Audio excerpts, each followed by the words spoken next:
Interesgarria iruditzen zaizu teknologia edo mekanika? Gogoko duzun makinak ikertu eta nola dabiltzan ulertzea? Mainatxua zara?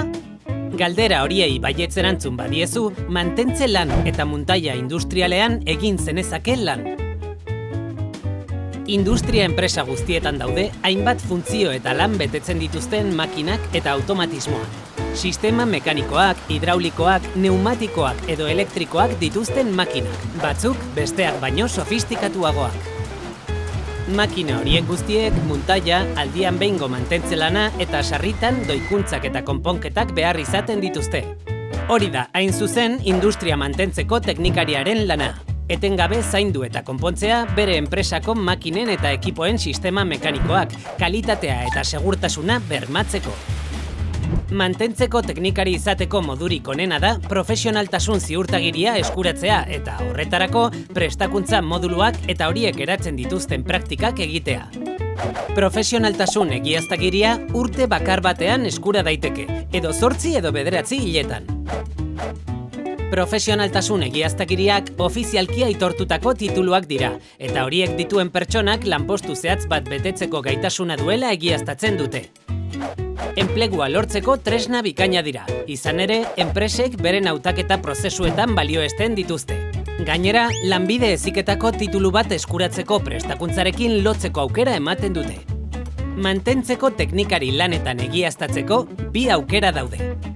Industria ekipoaren mantentzerako eta muntaia mekanikorako egiaztagiria prestakuntzako eta praktiketako 580 ordu. Ekipoko ondasunak eta industria makinak muntatzeko eta abian jartzeko egiaztagiria, prestakuntzako eta praktiketako 680 ordu. Bien arteko aldea da lehenengoak sistema mekanikoak, hidraulikoak eta pneumatikoak mantentzeko eta konpontzeko baino ez duela egiaztatzen, eta bigarrenak sistema elektrikoak eta elektronikoak ere barne hartzen dituela eta fabrikazio mekanikoan ere gaitzen duela. Egiaztagiri horien prestakuntzara jotzeko honako eskakizunetako bat bete behar duzu. DBH-ko graduatu titulua izatea. Edo zein adarretako 2. mailako beste profesionaltasun egiaztagiri bat izatea. Adar bereko lehenengo mailako beste profesionaltasun egiaztagiri bat izatea. Erdi mailako heziketa zikloetako sartzeko proba gainditu izana. Unibertsitatera sartzeko 25 urtetik edo 45 urtetik gorakoentzako proba gainditu izana. Prestakuntza aprobetxamenduz egiteko beharrezko gaitasunak izatea.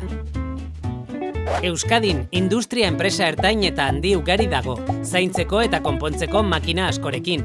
Imaginatu nolako enplegu aukerak dauden hain beharrezkoa den lanbide horretan.